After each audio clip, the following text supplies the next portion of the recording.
Assalamualaikum warahmatullahi wabarakatuh.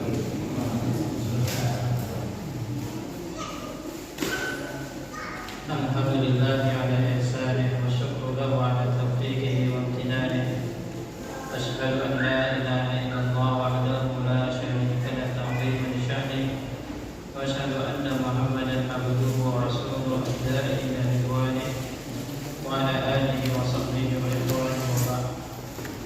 Kaum muslimin dan muslimat rahimani wa rahimakumullah, kita kembali mengkaji kitab Ashrul Fawaid fi Tazkiyatin Nafs, 10 kaidah di dalam pensucian jiwa. Kitab ini merupakan di antara kitab Syekh Abdul Razak bin Abdul Muhsin Al-Badr hafizahullah ta'ala. Alhamdulillah, barusan kita telah selesai mengkaji kaidah yang ketiga, yaitu Al-Quranul Karim adalah sumber mata air pensucian jiwa.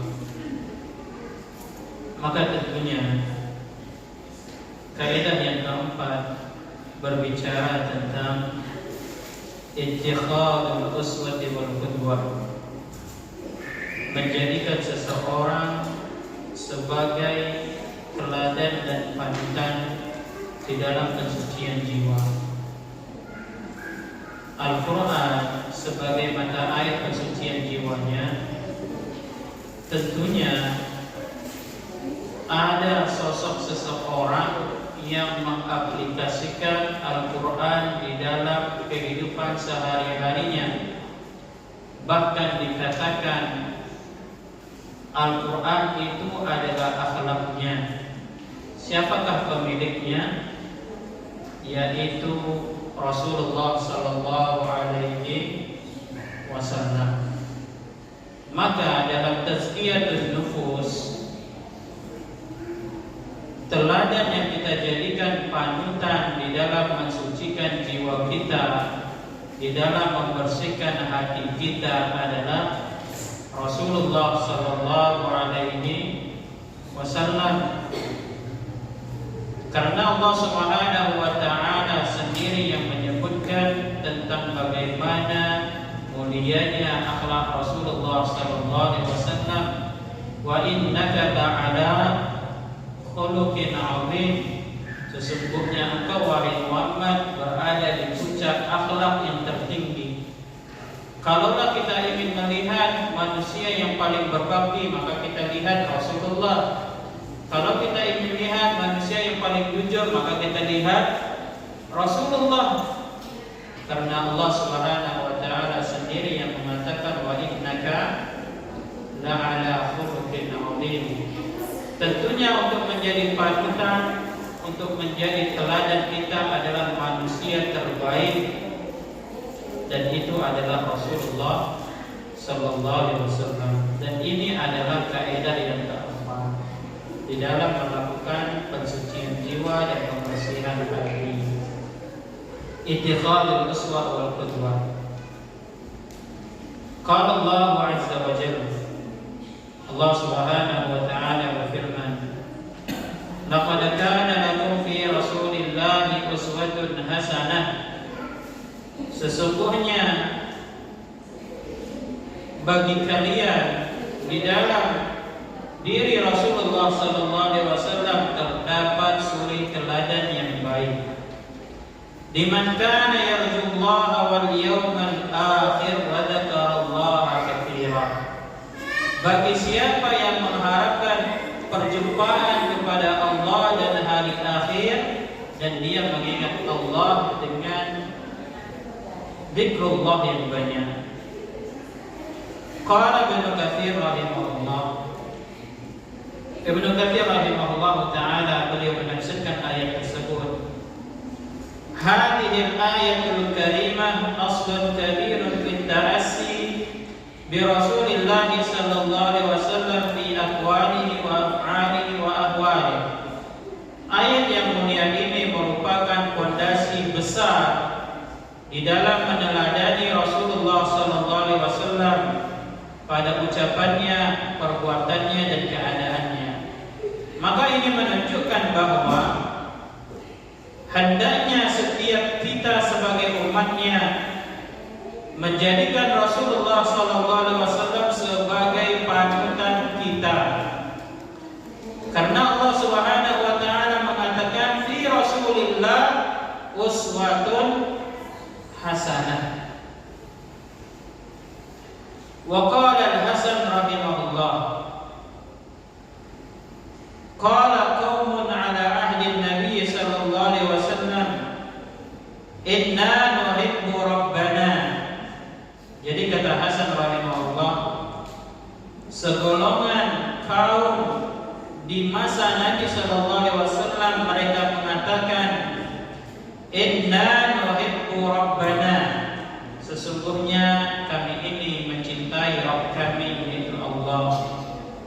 Fa anzalallahu ta'ala hadhihi al-ayah, maka Allah Subhanahu wa ta'ala menurunkan ayat ini, qul in kuntum tuhibbunallaha fattabi'uni yuhibbukumullah.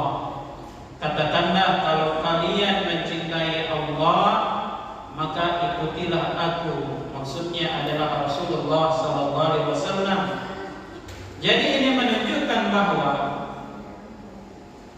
seseorang tidak dikatakan dia mencintai Allah hingga dia mencintai Rasulullah sallallahu alaihi wasallam. Apa faedah yang kita dapati kalau kita mengikuti Rasulullah? Yuhibbukumullah, niscaya Allah mencintai kalian. Seseorang tidak dikatakan dia cinta kepada Allah hingga dia mengikuti Rasulullah sallallahu alaihi wasallam. Rasa cintanya itu tidak terbukti kalau dia mencintai Allah kalau dia enggak ikut Rasulullah.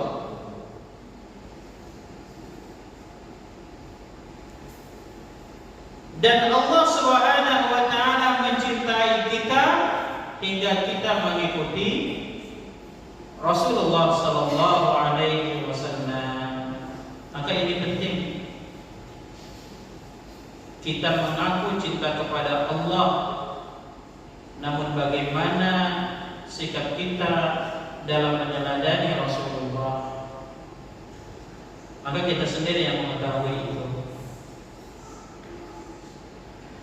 Fattiba'ur Rasul sallallahu alaihi wasallam wa ta'assi bihi dalilun ala sidqi mahabbatillahi ta'ala. Maka mengikuti Rasulullah sallallahu alaihi wasallam dan meneladani beliau ini menunjukkan sebagai bukti benarnya rasa cinta seseorang kepada Allah Ta'ala. Lianna al-ittiba'a wal iqtida'a bin Nabi sallallahu alaihi wasallam wasayra ala minhajihi al-qawim huwa 'ainut tazkiyah. Karena meneladani mengikuti Nabi sallallahu alaihi wasallam dan menempuh jalan dalam beragama sebagaimana kita beragamanya Nabi sallallahu alaihi wasallam, maka ini adalah sumber tazkiyatun nufus. Wala yumkinul wusul ilaiha bighairi ma jaa bihi Rasul alaihi salatu wassalam. Karena tidak mungkin kita dapat memperbaiki jiwa kita, membersihkan hati kita kalau kita tidak mengikuti apa yang diperintahkan, apa yang dibawa oleh Nabi sallallahu alaihi wasallam. Wa yuhdithu a'immatud dhalal fi kulli zamanin turuqan munkaratan yudda'a fiha annaha tuzakki an-nufus wa tuhazzibul qulub wa tuqawwi as-silata billahi ila ghairi dhalika mimma yuqal wa yusuna bil inqita' 'anil jama'at wal khadwa fi amakin muslimah wa tabdal adhkar khassah wa alfaz muayyanah yad'um annaha tudakki wa tuhaddith wa turabbi an-nufus ila ghairi dhalika min ad-da'awa al-batilah. Kita lihat pada zaman kita sekarang ini betapa banyak tersebar metode-metode yang setiap metode itu mengklaim, menganggap bahwa metode itu terbaik di dalam tazkiyatun nufus. Metode tersebut dianggap, diklaim sebagai yang terbaik untuk menjernihkan hati, untuk memperkuat hubungan dengan Allah Subhanahu wa taala. Bahkan metode itu menganjurkan untuk mengasingkan diri dari masyarakat, menyendiri di tempat-tempat yang gelap, dengan mengulang-ulang zikir-zikir yang khusus, dengan lafaz-lafaz yang tertentu, dan itu semuanya dengan tujuan tazkiyatun nufus, padahal itu hanya klaim-klaim anggapan-anggapan yang batil. Adakah seperti ini? Ada. Nanti kamu di tempat si fulan baca zikir 1000 kali, nanti fadilahnya seperti ini, padahal itu tidak ada tuntunannya. Yaqulul 'allamah Ibnu Qayyim rahimahullah. Ibnu Qayyim rahimahullah taala beliau berkata, tazkiyatun nufusi as'ab min 'ilajil abdani wa ashad. Memperbaiki jiwa, membersihkan hati, ini jauh lebih sulit, lebih berat daripada mengobati fisik. Faman zakka nafsahu birriyadah wal mujahadah wal khalwah allati lam yajid biha rusul. Siapa yang berupaya untuk membersihkan jiwanya dengan latihan-latihan, dengan menyendiri di suatu tempat yang tidak ada perintahnya, yang tidak ada yang diajarkan oleh para rasul, huwa kal maridi alladhi yu'aliju nafsahu bi ra'yihi. Maka orang tersebut seperti orang yang sakit, namun dia berupaya untuk mengobati dirinya sendiri. Kira-kira sembuh tidak? Dia sakit, tapi dia berobat, mengobati dirinya sendiri tanpa pergi ke dokter. Dia beranggapan apa yang dia pikirkan itulah yang terbaik untuk dirinya sendiri. Maka tentu apa yang menjadi anggapannya itu tidak akan menyembuhkan dirinya sendiri. Farrusulu atibba'ul qulub. Para rasul yang diutus, mereka adalah para dokter hati. Fala sabila ila tazkiyatiha wa salahiha illa min tariqihim wa ala aydihim wa bi ba'dil inqiyadi wat taslimi lahum wallahu musta'an. Maka tidak ada jalan untuk memperbaiki jiwa kita, tidak ada jalan untuk memperbaiki hati kita, tidak ada jalan untuk membersihkan hati kita kecuali dengan petunjuk dari para rasul yang diutus kepada kita. Wa aidan fa jami'ul a'mal allati laysa 'alaiha amrun nabi sallallahu alaihi wasallam mardudatun 'ala sahibiha. Dan begitu pula setiap amalan yang tidak ada tuntunannya, yang tidak ada perintahnya dari Nabi sallallahu alaihi wasallam, maka setiap amalan itu tertolak. Kama qala Nabi sallallahu alaihi wasallam, sebagaimana Nabi sallallahu alaihi wasallam bersabda, man 'amila 'amalan laisa 'alaihi amruna fa huwa raddun. Barang siapa yang mengerjakan suatu amalan yang tidak ada perintahnya dari kami, maka amalan itu tertolak. Qala Imam Sufyan bin Uyainah rahimahullah. Al-Imam Sufyan bin Uyainah rahimahullah beliau berkata, Inna Rasulullah sallallahu alaihi wasallam huwal mizanul akbar. Sesungguhnya Rasulullah sallallahu alaihi wasallam beliau adalah barometer timbangan kebenaran yang fa'alaihi tu'radul asya', dengannya lah segala sesuatu itu ditimbang benar atau tidaknya. Ala khuluqihi wa siratihi wa hadihi, segala sesuatu itu ditimbang baik buruknya dengan akhlak Rasulullah, dengan sejarah hidupnya Rasulullah, dan dengan petunjuknya Rasulullah. Fama wafaqaha fahuwal haq, segala sesuatu itu ditimbang kalau dia sesuai dengan apa yang diajarkan oleh Rasulullah, maka itu adalah kebenaran.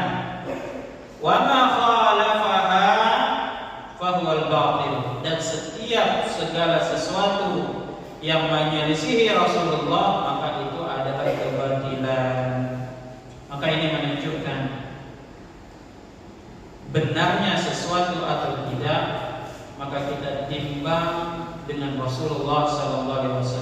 Kalau sesuai maka itu benar, kalau itu menyimpang maka itu suatu kebatilan. Walihada wajib ala man arada tazkiyata nafsihi an yujahida nafsahu ala ittiba' wal iqtida' wa ta'assi bir Rasul sallallahu alaihi wasallam. Oleh karena itu, bagi siapa yang ingin tazkiyatun nufus pada dirinya, hendaknya dia berusaha untuk mengikuti, mencontoh, meneladani Rasulullah sallallahu alaihi wasallam. Wal hazru minal muhdatsat wal mukhtara'at wat tara'iq al mubtada'at allati yad'i arbabuha annaha tuzakkir nufus. Dan hendaknya setiap kita kaum muslimin dan muslimat menjauhi setiap perkara-perkara yang baru yang tidak diajarkan oleh Nabi sallallahu alaihi wasallam, walaupun itu para pencetusnya mengatakan itulah di antara tazkiyatun nufus. Maka ini menunjukkan bagi kita, cukuplah apa yang diajarkan oleh Rasulullah sallallahu alaihi wasallam, cukuplah itu yang menjadi yang kita telah teladani. Apa yang menyelisihi dari petunjuk Nabi sallallahu alaihi wasallam jangan diikuti dan jangan diambil. Demikian ikhwatal iman, a'azzani Allah wa iyyakum jami'an, kajian kita yang singkat ini semoga bermanfaat bagi kita semua, dan semoga kita semuanya termasuk di dalam golongan orang-orang yang memperbaiki jiwa kita sehingga kita beruntung, dan kita pun semoga Allah Subhanahu wa taala jauhkan daripada termasuk golongan orang-orang yang mengotori jiwanya hingga dia merugi. Sebagaimana Allah Subhanahu wa taala berfirman, qad aflaha man zakkaha wa qad khaba man dassaha. Oleh karena itu ikhwatul iman, hendaknya setiap kita berdoa kepada Allah Subhanahu wa taala agar Allah membimbing jiwa kita kepada ketakwaannya. Sebagaimana Nabi sallallahu alaihi wasallam berdoa, Allahumma ati nafsi taqwaha wa zakkiha anta khairu man zakkaha anta waliyuha wa maulaha. Demikian, semoga bermanfaat bagi kita semua. Subhanakallahumma bihamdika asyhadu an la ilaha illa anta astaghfiruka wa atubu ilaik. Wassallallahu